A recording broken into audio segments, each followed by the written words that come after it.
பார்த்துக் கொண்டிருப்பது தாமரை தமிழ் நியூஸ்.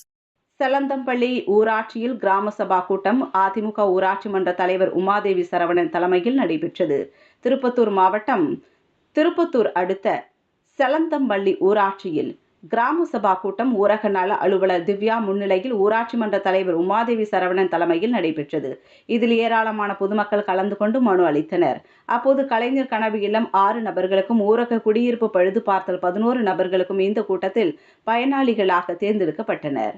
மேலும் இந்த கிராம சபா கூட்டத்தில் ஊராட்சி மன்ற துணைத் தலைவர் ஷர்மிளா தேவி, புருஷோத்தமன், வார்டு உறுப்பினர்கள் வேடி சிவபெருமான், ஜெயலட்சுமி, பழனிசாமி, தாமரை கருணாகரன், விஜய், ஊராட்சி செயலர் கோவிந்தராஜ், மக்கள் நல பணியாளர் செல்வம் உள்ளிட்ட ஏராளமானோர் மற்றும் பொதுமக்கள் கலந்து கொண்டனர்.